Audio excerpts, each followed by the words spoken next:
Oi, como é que você tá? Eu sou a Nádia Schwing, locutora publicitária e especialista em locução natural conversada. Seja bem-vindo ao meu canal. Você está prestes de começar a ver o projeto 1008, os melhores momentos da minha mentoria ao vivo, que acontece de segunda a sexta às 10h08 da manhã nas minhas redes.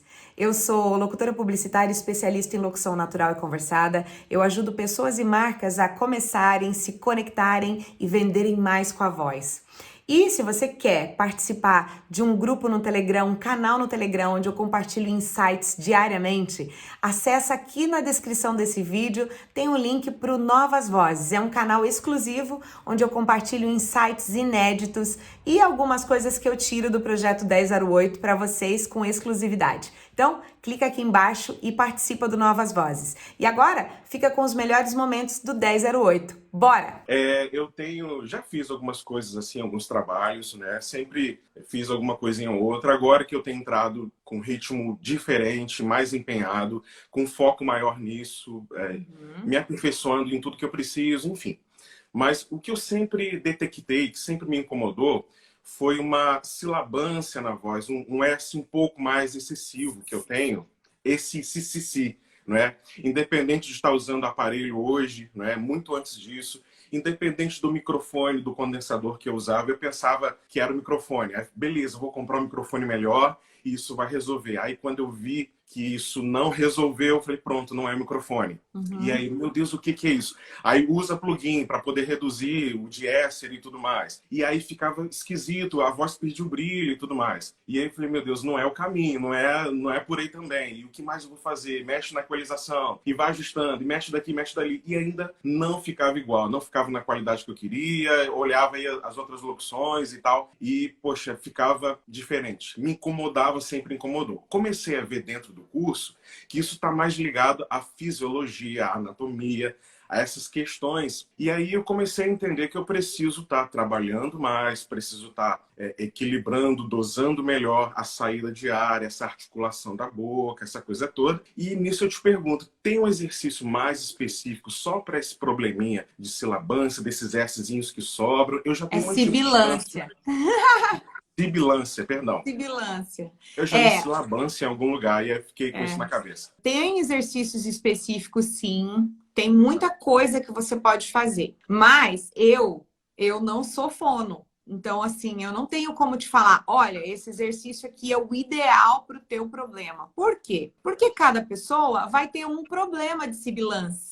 Ó, o meu também sibila pra caramba. E assim, antes eu tinha mais problema com isso e era um problema de ouvido mesmo. Eu achava horrível, eu achava que estava péssimo, que estava incomodando. E eu sei que tem muita gente ouvindo a gente que também acha a mesma coisa quando grava. Porém, gente, isso é natural da nossa fala. Nós temos sibilância mesmo, é normal. E aí, o que você pode fazer? Eu evitaria ficar passando tratamento. Quem tem que fazer isso é o produtor final. Então, na hora que você vai vender tua voz, ele faz para você. Ele passa se ele considerar necessário fazer. Porque em muitos casos, quando você passa, você acaba perdendo qualidade e isso não é legal. É. Perde o brilho, né? Uhum. Por quê? Porque o S está intimamente ligado com o brilhozinho do áudio, né? Ó, Isso, e o Z, esse S que faz tá intimamente ligado com esse brilhozinho. E aí, se é. você trata muito, o produtor acaba ficando sem possibilidades lá.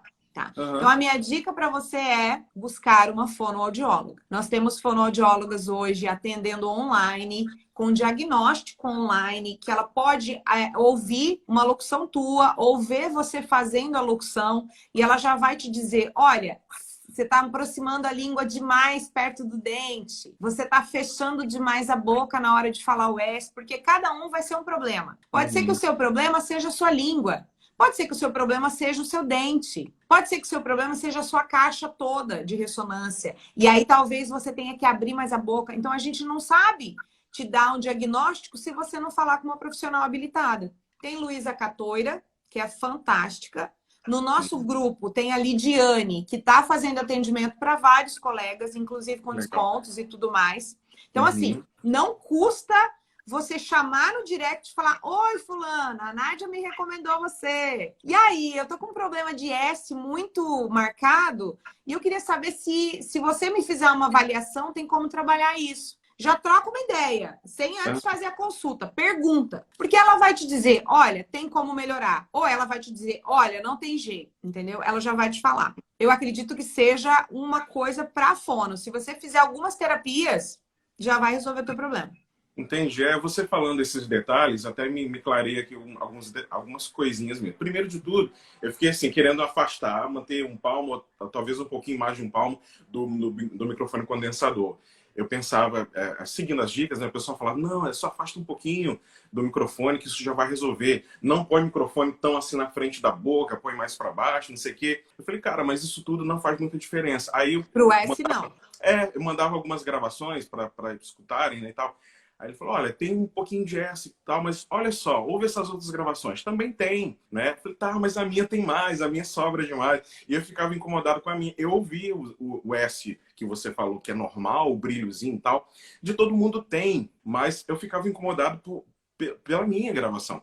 Uhum. Né? E Sim, aquilo me entendi. incomoda mais do que a dos outros. Eu falo, dos outros tem, beleza, mas a minha tem, eu quero acertar melhor. E aí você falando de repente do dente, essa coisa toda, eu tenho os dentes um pouquinho falhados e pode ser que você pode ficar. Exatamente eu tô usando isso. aparelho agora, de repente isso vai se ajustar até. Eu lembrei, né? Porque, ó, S, né? O ar do S passa exatamente no buraco do teu dente. E isso e aí pode ser exatamente de ar aqui. Então, quando aparelho exatamente. Pode ser que o seu dente esteja emitindo mais ar do que necessário para fazer a posicionamento do S. E aí talvez seja isso que está soprando mais no teu S. Isso. E a fonoaudióloga, já que você já está fazendo o tratamento dentário e já vai juntar, a fono ela vai te ajudar a ter estratégias para você fechar a boca da maneira correta e colar a língua da maneira correta para evitar um pouco de ar. Isso vai te ajudar bastante. Fono, é fono. Não tem outra coisa para te recomendar, tá? Mais um caso de fono, para variar. Mais um caso de fono. É isso. Mas beleza, Nádia. Tá bom? Me diz uma coisa. Quantas horas por dia você trabalha com a voz? Assim, chega uma hora que cansa? Por exemplo, chega uma hora que cansa. Já tive propostas assim de pegar uma hora. Eu trabalho em rádio, né? Sou novo em rádio também, estou aprendendo devido à pandemia, enfim, acabei me aprofundando mais, tanto é que cheguei até você, né? Que havia muitas incertezas na música que eu trabalhava antes. Em que momento assim você sente, cansou, né? Tipo, eu já tive propostas de pegar uma hora a mais, assim, no final do dia, eu disse, não dá, porque eu faço 3 horas direto e eu já percebo que eu acho que se eu pegar mais, vai passar do ponto. Porque você diz, de manhã a tua voz é mais fechada, de tarde vai abrindo, né? Começa a gravar as vozes mais agudas. Como é que você faz essa avaliação? Eu normalmente trabalho umas 4 horas gravando. Normalmente 1 hora de manhã. De manhã eu não gravo muito, justamente porque a voz está menos aquecida, então eu deixo os meus trabalhos mais para tarde. Porque normalmente o que eu pego são coisas mais naturais e conversadas. Então precisa de menos barulho de boca, uma coisa mais jogadinha. E para fazer isso, eu tenho que estar bem aquecida, até para conseguir trazer o personagem. E aí, eu gravo muito à noite. Eu gosto muito de gravar à noite, principalmente quando eu pego treinamentos longos e trabalhos longos, de mais de 1 hora de gravação. Que aí, por exemplo, vai ser 1 hora editada, eu vou ter que gravar 3 horas para sair essa 1 hora editada, tá? Então, o que eu faço? Eu faço na parte da noite. Aí, quando eu trabalho à noite, eu não trabalho de manhã. Eu dou um descanso para minha voz até umas 2 horas da tarde, por exemplo. Eu faço aquele dia, sabe assim, quando tem um dia que tem muito trabalho, eu tenho que entregar coisas muito urgentes. Aí eu tenho que trabalhar 3 horas, 4 horas. No outro dia eu evito. E eu dou um intervalão de horas. Dou aí umas 16 horas para minha voz, fico mais em silêncio. Agora, se eu tivesse que fazer todos os dias, né, de manhã, de tarde, de noite, e eu tivesse nessa pegada muitas horas gravando, eu teria que fazer menos impostação, eu teria que forçar menos, eu teria que trabalhar o meu trato vocal de uma forma totalmente diferenciada do que eu faço hoje, sem muitas pausas. Eu teria que colocar pausas a cada 15 minutos, por exemplo, para eu poder dar um descanso e não ficar estafado. Teria que colocar menos ataque, falar mais perto do microfone, né? Fazer aqui sem muita expansão, para eu poder não emitir tanto e não forçar tanto. Teria que estar o tempo todo com uma maçãzinha do lado, com uma aguinha do lado para hidratar, fazendo todo um processo mais cuidadoso. E ó, vou falar uma coisa para você. O que faz o desgaste vocal é o ataque. É o ataque de forma mal feita. É você estar buscando notas que de repente você não tem naturalmente, e aí você está tentando chegar nelas forçando de uma maneira, né? Olha, bom dia, muito animado, muito aqui, ou eu subo, ou eu desço. E se eu ficar falando assim o dia inteiro, chega no final do dia, isso aqui tá tudo dolorido e a minha voz já não funciona mais. Né? Então, realmente depende do que você faz, do tipo de coisa que você grava, do tipo, porque se você tiver que gritar varejo o dia inteiro, gritado, você vai ter que arrumar uma estratégia para você não gritar, entendeu? Porque senão você não vai conseguir mesmo. Eu vejo vocês comentando bastante aí dessa questão da locução conversada, né, ao invés do cantado, varejo, mas sabe que na rede que eu trabalho, a cobrança é bastante nesse sentido também, né? Estão tentando corrigir aos poucos, os locutores querem que converse com o ouvinte e não mais aquela coisa mecânica, blá, blá, blá, blá, blá, blá, blá, blá, blá, blá. Mas às vezes é inevitável. É uma tendência do mercado. Eu tento falar no ar assim como eu estou falando contigo agora, mas tem momentos que é inevitável, né? Conforme o ouvinte vai interagindo, e tem dias que tem mais textos que outros, você tem que falar mais rápido, então é inevitável, mas devagarinho a gente vai cuidando, né? Tento cada vez me policiar a falar tipo, mais devagar, mais pausado, assim como eu estou falando contigo agora.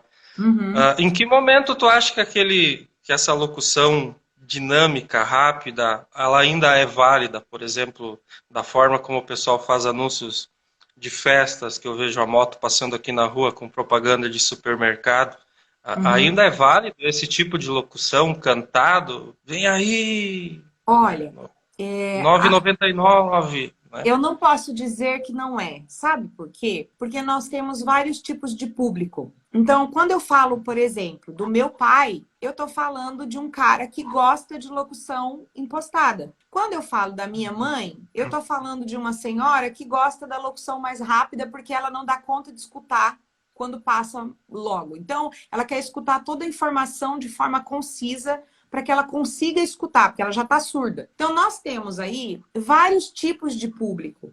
E nós vamos ter o público que vai achar horrível e vai xingar o caminhão que está passando, o carro que está passando. E nós temos o outro público que ainda vai gostar, que é um público mais antigo, que é um público, né? E temos também um público mais jovem que gosta dessa coisa pancadona. Que se não tiver pancadão, eles não vão curtir. Que é aquela voz de impacto, amanhã, não sei aonde, parará, né? Do som automotivo, que vem muito dessas festas de música eletrônica. E tudo bem. Só que as gerações, elas vão evoluindo. E ao passo que elas vão evoluindo, vai também evoluindo todas essas outras coisas. Os textos para venda vão melhorar, vai mudar o argumento de venda, não vai ser mais varejão só falando preço por falar, porque isso daqui a pouco não vai vender mais. Vai chegar num ponto que a pessoa não vai mais precisar falar o preço. Por quê? Porque o cara não quer mais saber do preço, o cara quer conectar com você. Tá, tudo bem, eu sei que tá em promoção, mas o que você tem para me oferecer além disso? Entendeu? Vai chegar nesse ponto. Então, assim, não acho que vai acabar, porque vai sempre existir alguém que vai ter o gosto diferente e vai ter sempre uma região que vai precisar de uma coisa diferente, mas as coisas vão mudando, as dinâmicas vão mudando. Graças a Deus que muda, né? Assim tem espaço para todo mundo.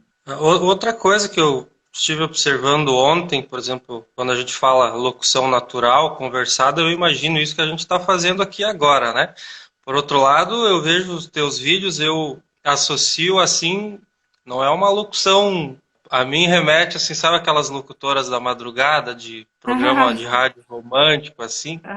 Me remete mais a isso, e é o que eu vejo assim, nos comerciais, né? Então, vai ter que ter uma adaptação ainda na minha mente aqui, ainda terei que entender mais, né? Mas óbvio, a gente está no começo. Você está fazendo, Mas essa voz que você está fazendo aqui, conversando comigo, ela está excelente. Só precisa colocar realmente a intenção correta, precisa colocar a emoção correta, mas essa voz, essa tonalidade que nós estamos conversando aqui, claro que eu sou mais expansiva. Você consegue perceber que eu falo mais alto que você, eu falo mais firme que você. É o meu jeito, é a Nádia. E você é tranquilo. Então isso vai te ajudar bastante. Porque isso que você está falando aqui comigo tá ótimo, tá excelente. Entendeu? Certo. Aí você vai precisar colocar a intenção. As intenções é que vão mudar, os personagens é que vão mudar. Não é o teu timbre, nem o teu volume. Vai mudar realmente para quem você está falando, como você está falando, entendeu? E a intenção que você quer passar. Certo. Aquele lance da... Não sei qual é a palavra agora que a gente usa, mas eu tenho usado agora usado nas minhas locuções, tipo, no ar, o falar errado, entre aspas, né? O fazer, o correr, você vai lá. Quais são os estilos de texto ali exatamente que eu posso usar isso? Por exemplo, você pode ontem usar. eu estive pegando esses modelos aqui que você disponibilizou para nós no curso, deixa eu achar aqui. Por exemplo, aqui ó, do depilador lá. O depilador, você leu, ou você iria ler, tipo, para usar também no banho. Por isso a Philips criou o Sentinelle Wet or Dry, né? O depilador para usar também no banho ou para usar. Qual é o estilo de locução que você faria um e outro? Quando eu gravei esse material, ele está no meu primeiro demo de 2012, eu acho. Quando eu gravei esse material, eu fazia para você usar no banho. Para você usar no banho. Se eu fosse gravar hoje, eu com certeza faria uma versão para você usar no banho. Para você usar, não para você usar. Entendeu? Então, hoje... fica bem mais forçado. Eu tenho usado isso nos meus textos do dia a dia e tem facilitado um monte e vi que ficou muito melhor. Sim, você falar o coloquial é muito mais, conecta muito mais com a pessoa que está ouvindo. Porém, vou te falar uma coisa. Tem cliente que não aceita. Que vai querer que você leia da maneira correta. Eu já tive clientes, eu gravei um áudio tá até nas minhas redes, um áudio de um institucional, e eu fiz uma versão, tá? Usando para você, para nós, o importante é isso e aquilo. O cliente mandou refazer o texto inteirinho, porque ele não admitia que eu estivesse falando português contraído. Ele pediu para refazer todo o texto. E aí, todos os finais de palavras, ele pediu para que fosse... Por exemplo, eu gravei uma URA, que é para uma central de atendimento de saúde para idosos. E aí, em várias frases, olha, você tá com seu CPF na mão? Ó, pera um pouquinho que eu já vou te atender. E aí, em vários momentos, eu usei o tá, ao invés do estar. Ele mandou regravar todas as frases. Ele não aceitou nenhuma frase que estava com tá. Então, o que você vai ter que fazer aí? Aí é um pulo do gato. Você vai ter que perguntar sempre para o teu cliente. Você vai falar assim, olha, eu posso fazer uma versão bem jogada e bem solta, usando pra, tá, e comendo os finais, etc. Se o cliente te der essa liberdade, você faz. Se você achar que o texto pede, você manda uma versão extra. Mas nunca deixa de mandar a versão certinha, porque você nunca vai errar. Isso é batata. Por exemplo, receber um texto, um spot de 30 segundos. Dá para fazer 3 versões, 5 versões? Você faz uma versão formal, com português corretinho. Você faz uma versão mais ou menos, misturando um pouquinho. Coloca o pra. E aí, no outro final, você faz uma toda jogadinha. Toda. Comendo os finais, para você ir, para você vir, para a gente fazer, sabe? Você vai fazendo isso na última versão. E dá essas opções para o seu produtor. Isso aí vai agregar muito valor no teu trabalho. Essa questão, tipo, da cidade pequena, assim... A gente faz meio que tudo, né? Tu sabe que ainda é assim. Sim. Mas tem que fazer as 3 versões, que nem você disse. Eu não faço isso, mas vou começar a fazer, porque como todo mundo aqui, todos conhecem todos, então dificilmente alguém vai dizer, não, assim não tá bom, né? Sempre antes de eu começar a fazer no rádio, eu vou bolar o texto aqui no computador, aí eu leio, mando para a pessoa. É algo mais ou menos assim que você quer. Sempre eles vão dizer sim. Tá bom. Então talvez... Não, tá ótimo, pode ser assim. Mas talvez eu comece a fazer 3 versões mesmo, né? A maior dúvida agora que eu tô tendo é justamente a questão de preços, né? Ainda, nessa questão de central telefônica, que eu nunca trabalhei com isso. E Na verdade, é mais essa dúvida mesmo que eu tenho. E a questão da locução publicitária mesmo. Eu já ouvi pouco, mas ainda não estou muito por dentro do como trabalhar isso. Uhum. Como usar minha voz para fora. Como eu disse a você, o Gilberto ele falou para mim assim, estou precisando de uma voz diferente. Uhum. Eu gostei muito da sua voz, Viliane, gostei muito. Aí ele falou valores, essas coisas mais Rio de Janeiro, sertão de Pernambuco, você fica meio assim, né? Como diz você nas outras lives, a gente que é acostumado aqui gravar R$30, 40, R$50, o pessoal muitas vezes não valoriza o seu trabalho. Sim. Olha, essa questão de valores é uma questão muito complexa, tá? Por quê? Porque realmente ele vai variar de região para região. Então, qual que é a indicação que eu dou para todos os meus alunos? É assim, faz uma pesquisa com produtores e faz uma pesquisa com locutores. Então, por exemplo, o cara do Rio te chamou para gravar, você vai fazer uma pesquisa com alguns locutores que estão gravando para o Rio. Vai lá na produtora dele, vê os locutores que estão gravando para ele e faz uma pesquisa. Aí vai, consulta mais uns 2 produtores daquela região. Pergunta para ele, quanto que você paga? Qual que é a média de valores que você pratica? Aí você vai aí em Pernambuco, pesquisa uns 2 ou 3 locutores. E, gente, eu estou entrando no mercado, eu ainda não tenho home studio, mas eu quero gravar nos estúdios. Quanto que eu posso cobrar? Porque tem uma diferença aqui, tá, Williane? Se você tem o teu home studio, é um valor. Se você vai lá gravar, é outro valor. E para você fornecer o teu áudio para o cara do Rio de Janeiro, você precisa ter um estúdio. Entendeu? Ou então, você vai precisar alocar um estúdio do teu amigo aí na rádio para você gravar e mandar o áudio para o cara lá no Rio de Janeiro. Então, tem uma diferença aí, tá? Você vai ter que analisar a qualidade do áudio que você pode oferecer, a qualidade de interpretação que você está conseguindo fazer. Você vai ter que ver se você vai conseguir suavizar o seu sotaque para gravar para o Rio de Janeiro. Essa questão também, entendeu? Eu vejo quando você fala na questão dos sotaques, né? É muito, muito, muito interessante. Por isso que eu tenho muito que ver. E assim, são várias nuances que você tem que analisar. Porque não adianta nada eu te falar um valor aqui se você não tem qualidade de áudio para oferecer para o cliente, por exemplo. Isso, né? aí ajuda muito, como você falou.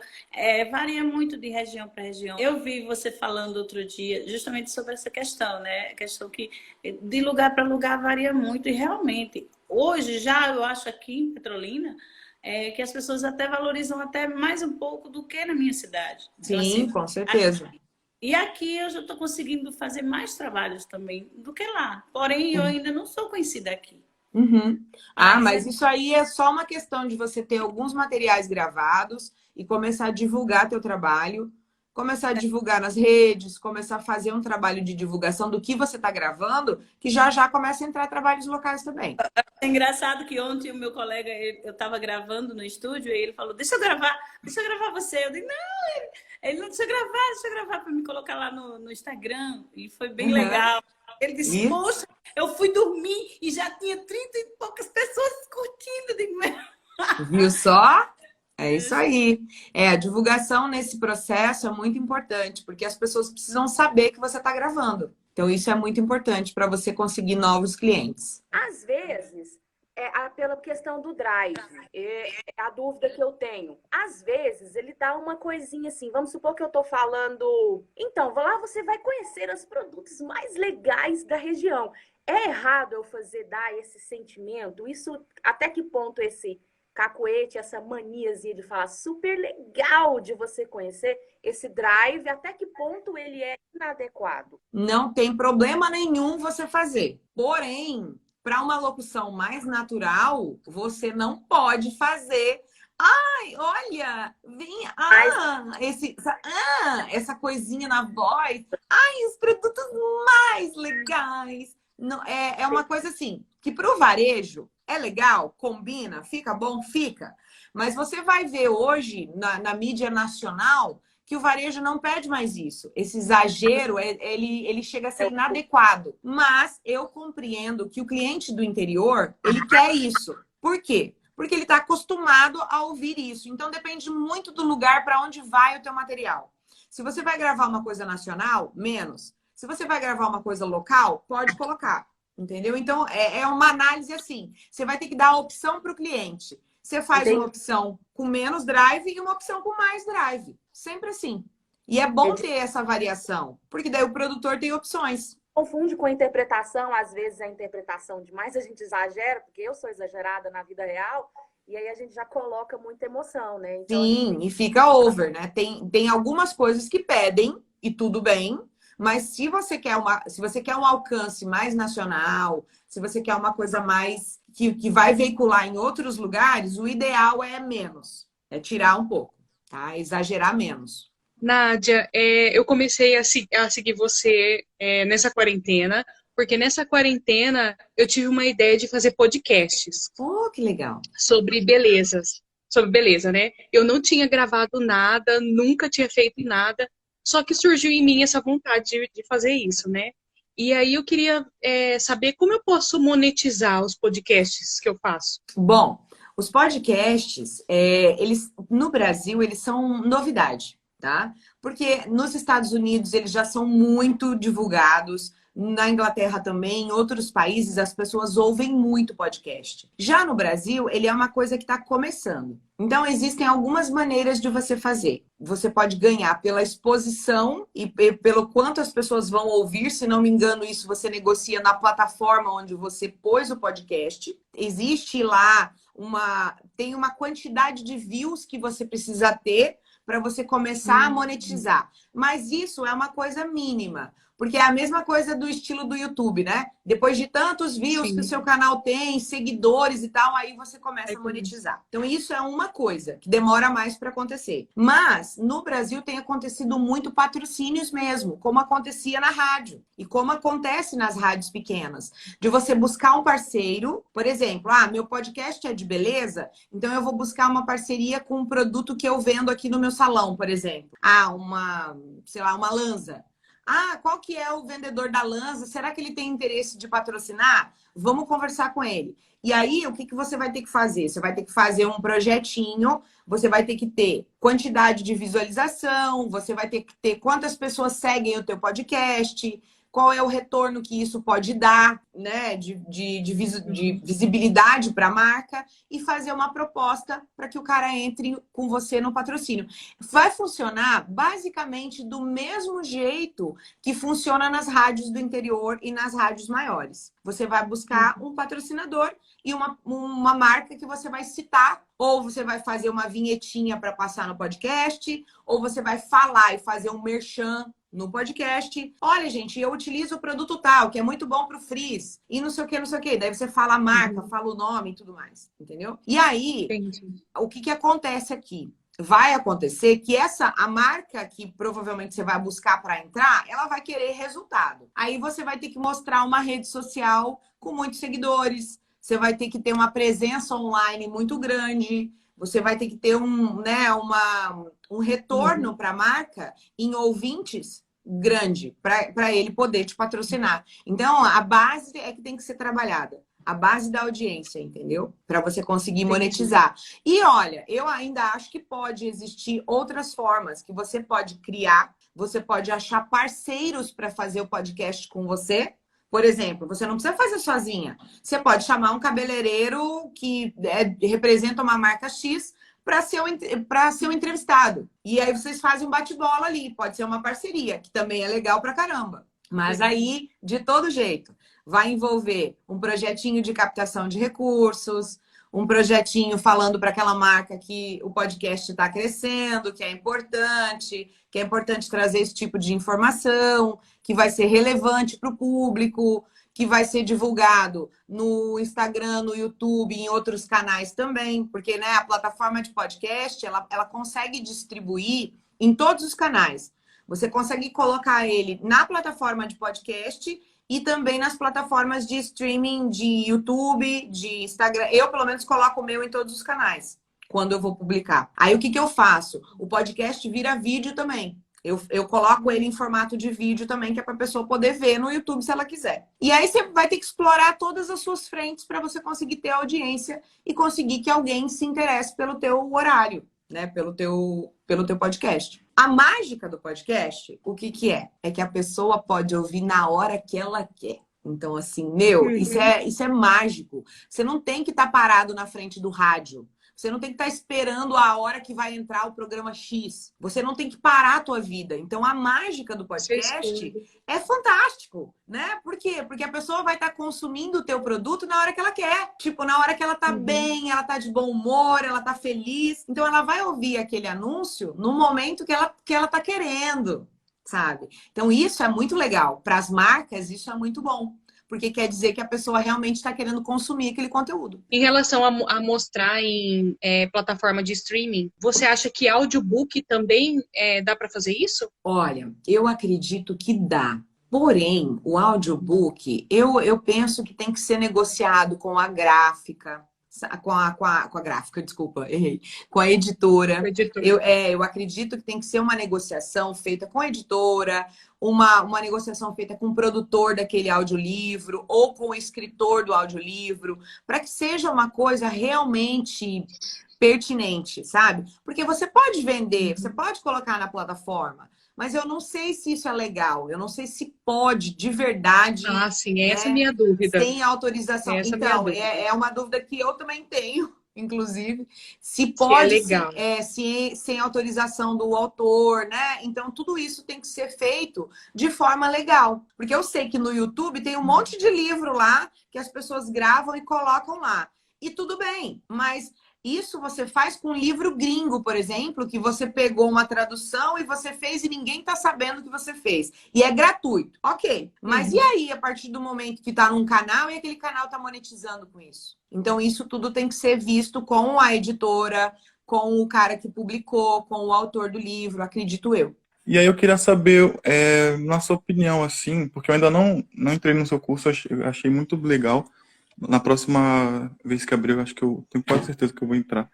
Absoluta, Legal. assim, que eu tô me esforçando muito, trabalhando duro para conseguir juntar uma grana. Que legal. E aí o que acontece? Eu lembrei que você falou sobre a prospecção, falou sobre as redes sociais. E eu gosto muito de dublagem, por exemplo, né? Eu gosto bastante. Acho que eu até falei com você no privado. Você e a torcida do Flamengo. Sim. E aí o que acontece? Você acha que... Eu ainda não comecei a fazer um curso seu, mas eu estou estudando algumas coisas no seu canal, olhando algumas coisas.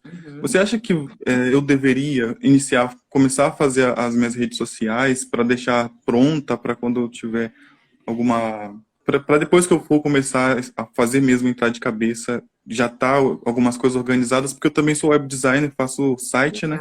Então... Eu pensei também já construindo o site, deixando já certinho para quando já... Olha, assim, Wesley, a minha opinião é que sempre é hora de começar. Eu sou da opinião, cara, tá com vontade de fazer. Se você gosta da área, se você quer fazer, se você quer trabalhar com a área, já começa a fazer. Já começa a trabalhar suas redes, já começa a postar conteúdo, já começa a se posicionar no meio. Porém, o que acontece aí? Às vezes você vai se posicionar e a pessoa vai chegar para falar com você achando que você já é profissional e talvez você não vá conseguir atender. E isso pode causar uma péssima impressão de cara, né? Então, o que você pode deixar claro? Você pode deixar claro que, a princípio, você é um estudante de dublagem, de locução e de voz, e no processo, e fã, né? E fã, digamos assim, e aí no processo você vai desenvolvendo. Eu penso que nunca é demais você investir num posicionamento. Porque isso sempre vai dar lucro no futuro e vai render seguidores e vai render um posicionamento na rede social que trabalha com algoritmo. Então, se você já estiver ali trabalhando, vai te ajudar bastante. Eu acho que sempre é válido. Se você sabe fazer, se você é web designer, sabe fazer, sabe trabalhar, tem bom gosto, vai fazer um negócio bonitinho, por que não? Então, eu acredito que é legal fazer sim. Sempre é bom investir num posicionamento. Pessoal, Nosso 1008 vai ficar por aqui hoje. Muito obrigada. Segue nas redes sociais. Você que tá no YouTube, se inscreve. Você que tá no Facebook, curte. Enfim, bora! Bora fazer um dia foda. Um beijo, tá? Fiquem com Deus. Beijão, gente. Até mais.